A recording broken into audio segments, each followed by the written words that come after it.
Sir ಈಗ dinner party first sir, dinner party cancel ಆಗಿದೆ. Dinner party cancel ಎಲ್ಲಿ ಆಗಿದೆ? ಯಾರು ಹೇಳಿದವರು? ಮುಂದೂಡಿದೀವಿ ಅಷ್ಟೇ. ಕ್ಯಾನ್ಸಲ್ ಈಗ ಪತ್ರಿಕೆ ಪ್ರಕಟಣೆ ಸನ್ಮಾನ್ಯ ಪರಮೇಶ್ವರ್ ಕೊಟ್ಟಿದ್ದಾರೆ. ಏನು ಹೇಳಿದ್ದಾರೆ? ಕೇಂದ್ರದ ಕಾಂಗ್ರೆಸ್ ಹೈಕಮಾಂಡ್ ಅವರು ಅದನ್ನು ಗೊಂದಲ ಈಗಾಗಲೇ ಮೊನ್ನೆ ಆಗಿರೋ ಡಿನ್ನರ್ ಇದ್ರ ಬಗ್ಗೆ ನಡೀತಾ ಇದೆ. ಆ ಗೊಂದಲದ ಜೊತೆಲಿ ಇನ್ನೊಂದು ಗೊಂದಲ ಪ್ರಾರಂಭ ಆಗೋದು ಬೇಡ, ಅದನ್ನು ನೀವು ಮುಂದೂಡಬೇಕು ಅಂತ ಹೇಳಿದ್ರು. ಅದರಿಂದ ಮುಂದೂಡಿದ್ದಾರೆ ಅಷ್ಟೇ. ಅವ್ರಿಗೆ ಕೇಳಬೇಕು ಏನು ಬೇಜಾರಾಗಕ್ಕೆ, ಏನು ಅವ್ರ ಆಸ್ತಿನ ಬರ್ಸ್ಕೊಂಡವ್ರು ಯಾರನ? ಏನಿಲ್ಲ, ಸುಮ್ಮನೆ ನೋಡ್ರಿ, ಇದೆಲ್ಲ ಏನಂದರೆ ಈಗ ಹೈಕಮಾಂಡ್ ಇರಲಿ ಇನ್ನೊಂದು ಇರಲಿ, ಈಗ ಒಂದು SC STಗಳದ್ದು ಈಗ ಪ್ರೀ ಯೂನಿವರ್ಸಿಟಿ ಮಕ್ಕಳುಗಳಿಗೆ ಮತ್ತು ಯಾರು ಮ್ಯಾನೇಜ್ಮೆಂಟ್ ಕೋಟಾದಲ್ಲಿ ಅಡ್ಮಿಷನ್ ಮಾಡ್ಕೊಳ್ತಾರೆ SC ST ಹುಡುಗರುಗಳು, ಅವ್ರ ಸ್ಕಾಲರ್ಶಿಪ್ಪೇ ಇಲ್ಲ, ಅವ್ರಿಗೆ ಹಾಸ್ಟೆಲ್ಲು ಕೊಡ್ತಾ ಇಲ್ಲ ಅವ್ರಿಗೆ. ಮತ್ತು ಇಂಥ ಸಮಸ್ಯೆಗಳನ್ನ ನಾವೆಲ್ಲ ಚರ್ಚೆ ಮಾಡೋಕ್ಕೆ ಅಂತ ಮೀಟಿಂಗ್ ಕರೆದ್ರೆ ಇವ್ರು ನೀವು ಮಾಡಬೇಡಿ ಅಂತ ಅಂದರೆ ಏನು ಇವರೆಲ್ಲ SC ST ವಿರೋಧಿಗಳ ಇವರೆಲ್ಲ? ಅವೆಲ್ಲ ಭಾಳ ದಿವಸ ನಡೆಯೋದಿಲ್ಲ.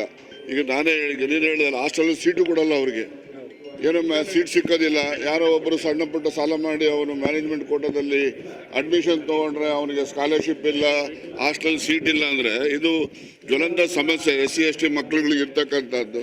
ಈ ಜ್ವಲಂತ ಸಮಸ್ಯೆ, ಇಂಥ ಸಮಸ್ಯೆ ಇನ್ನೂ ಹಲವಾರು ಇದ್ದಾವೆ.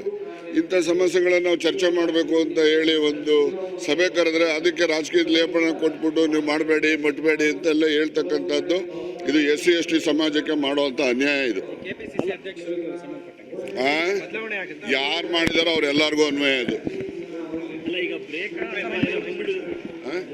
ಮುಂದೂಡಿಕೆ ರೀ, ನನ್ನ ಪ್ರಕಾರ ಮುಂದೂಡಿಕೆ.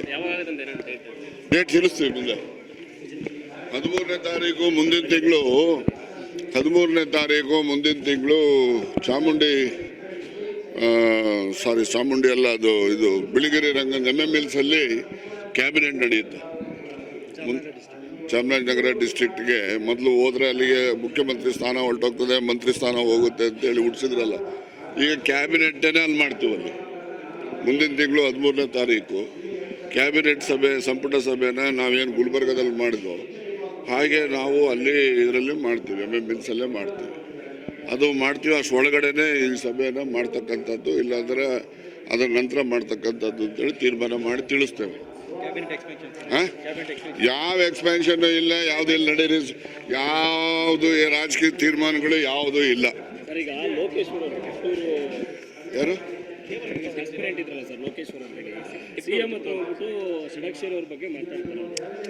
ಲೋಕೇಶ್ವರ್ ರಿಟೈರ್ಡ್ ಪೊಲೀಸ್ ಆಫೀಸರ್ ಆಯ್ತು. ಅವರೇ ನಮ್ಮ ಪಾರ್ಟಿಯವ್ರೇನ್ರಿ? ವಿರೋಧ ಪಕ್ಷದವ್ರು ಇರೋದೇ ಕಂಪ್ಲೇಂಟ್ ಮಾಡೋಕ್ಕೆ ರೂಲಿಂಗ್ ಪಾರ್ಟಿಯವ್ರ ಮೇಲೆ. ರೂಲಿಂಗ್ ಪಾರ್ಟಿಯವರು ವಿರೋಧ ಪಕ್ಷದವ್ರು ಬೈಯಕ್ಕೆ ಇರೋದು. ಅವ್ರು ಇವ್ರನ್ನೂ ಬೈಯಕ್ಕಿದ್ದಾರೆ, ಇವ್ರು ಅವ್ರನ್ನೂ ಬೈಯಕ್ಕಿದ್ದಾರೆ. ಅದರಿಂದ ಅವ್ರು ಕಂಪ್ಲೇಂಟ್ ಮಾಡಿದ್ದಾರೆ ಅಂದರೆ ರಾಜಕೀಯದ ಒಂದು ಪ್ರಹಸನ ಅಷ್ಟೇ ಹೊರತು ಅದಕ್ಕೆ ಹೆಚ್ಚು ಮಹತ್ವ ಕೊಡೋ ಅವಶ್ಯಕತೆ ಇಲ್ಲ ಅಂತ ನಾನು ಭಾವಿಸ್ತೀನಿ.